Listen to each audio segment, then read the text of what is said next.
Have you ever worked with artists before? And do you think that NLP could be something that an artist could use to help them be a better painter?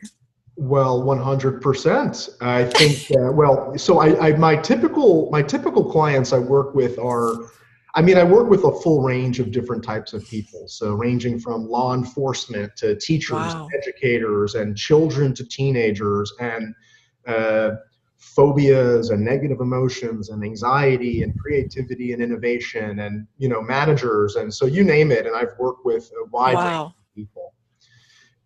In terms of using NLP for creativity, it's something that I do with myself personally. It's part of my daily practice. So Oh. I showed you some of my work, and I use so part of it is getting into flow is one of the things that I really enjoy, and being able to get into this state of being in the zone where you lose track of self, you lose track of space and time, Yeah. and you're just in single track focus on what you're doing and performing to the best of your ability. And so I use my art as a way to practice flow and getting into the zone, as opposed to vice versa, right? It's like I literally use it to practice the zone. And that's something that can be taught, by the way. Wow. So a lot That's, of people, yeah. zone is something that you're lucky when you get in there and you ride it out while you have it. And then maybe 6 years later, you'll get it again, or 6 months, or right. Yeah. And NLP and my experience tells you, no, that's not true. It's something that can be learned and practiced and replicated much more in conscious control, rather than kind of an automatic, lucky, based on the environment type of thing. Yes, I found that too. That a lot of it is just setting myself up for success if I'm going to be painting, and sometimes it's simply connectivity. Something I learned from one of my major art teachers was that when you come into your studio space, it's like you were saying about creating a sense of place where it's more specific. What he said is a lot of times when you come into the studio, you're bringing your stuff with you. You were either just driving, or you were just talking to somebody, or you were just dealing with stuff. And it's like you're still there. You're in the past, literally. And Yeah. you need to be present. And he said a simple thing to do was you touch your easel, you touch your canvas or your paper, and you start doing your paint. You start holding your brushes, and you start paying attention to what you're doing with what are you going to work on right now. And you'll just find yourself getting in there because you have just given yourself a practice of connectivity, literally with the physical materials. Yeah. And it's a simple way to be there. And that's a start. Yeah, we have a quote from a brilliant Gestalt psychologist who was actually one of the original people one of the original experts that was modeled by NLP to create NLP. And he had a wonderful quote that was, "Lose your mind and come to your senses." And so that really reminds me of what you're saying there with this concept of connectivity. It's like, let all that stuff go and get in touch with what are you seeing right now? What are you feeling right now? Yes. What are you hearing in this space right now? And as you continue to do that, you become more present, you become more open, you become more able to respond in the moment as well. And that's part of flow. It's being creative, is being spontaneous at times, and being able to kind of let all of your preconceived stuff, let it go, because it's already there. You've practiced it, you have access to it. And so it's about being able to just let go of it and let it flow out of you, rather than trying to grasp it so hard. Yes, grasping. Yes, that's a good word for it sometimes. Absolutely. Well, So it sounds like my master art teacher was teaching me NLP without knowing he was teaching me NLP on some levels.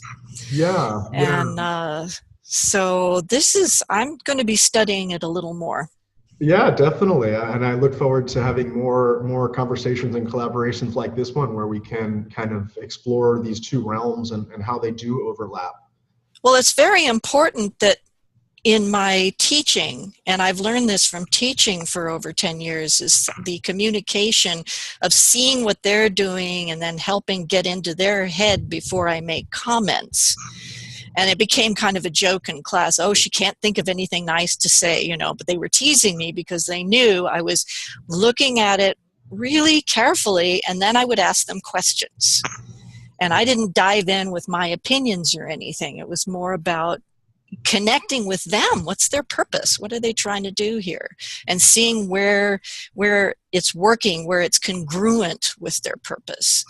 But I know that I still need to improve a lot of my communication skills. We never stop, of course. Yeah. It's So, a process. so that's what I see. I see NLP as advantageous for teaching better and helping people paint better. Well, you sound like, I mean, one of the biggest mistakes that new trainers and teachers make is that they give advice a lot. They jump in and they jump right into advice because I'm the teacher and I should know, I'm the expert, right? And so you're right on the right track, aligned with what NLP teaches, which is the best way to facilitate someone to grow is through asking them questions and through understanding their model of the world before we influence them. And when we do influence them, it's not to influence them with what our idea of what is right or good or wrong and bad, but it's to elicit through questioning from them, what are their intentions? What is their idea of good? What are they trying to create? What is their idea of bad? Yes. And through understanding what they want and what they're being presented with by what they have, it then can give us a pathway to guide them along, based on what they want and where they are, not from what we think is good. And because that's the exact opposite of creativity. Yes. Which is telling someone your opinion or your advice. It actually squashes creativity. Yes, it does. Rather than, because creativity is about someone expressing themselves to their fullest. And as soon as you start giving them your kind of conventional, your fullest, your wisdom, you can really be cutting them off from the source of their own. That's perfectly said, because that's what I grew up with, was having that kind of influence of this is the right way to do art and this is the wrong way. And it really jammed me up for a long time. So I don't want to do that to anybody else. Yeah, well, it seems like you're definitely on a good track. And from what I've seen from you so far, and just with the idea of painting with intention and creating with intention, that's what it's so valuable. And another thing I can say is that intention is something that is created also by us. So we create intention. It's not something that you don't trip over a pile of intention in the street. There's no intention stuck on your bookshelf there. Like, intention is only inside stuff, and inside stuff we can create. And if we can create it, we can create more of it, and we can create higher quality. So quantity and quality. Yeah. And so in learning how to work with your own mind-body system and with the mind-body systems of other people, you can begin to utilize intentionality and facilitate yourself and others to actually create more high-quality intention in their lives, in their art. And it does expand out. It really does. Yeah, my master teacher said, when you learn how to paint this way, it extends out into other parts of your life. Yeah. It just changes your perspective. Yeah, and that's my company is Perception Academy, and it's all about expanding your perception and expanding your perspective. And whether it's that you expand it from the art and you apply it in other areas of your life, or you can take your perspective from another area of your life and bring it into your art, and both ways. So, part of what I teach people to do and train people to do is to be able to have the eyes to see the resources in their lives.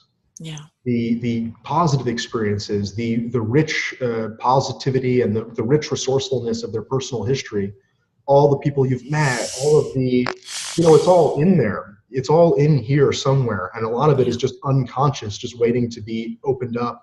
It's little blockages here, little blockages there, but there's just so much in there that you can pull from.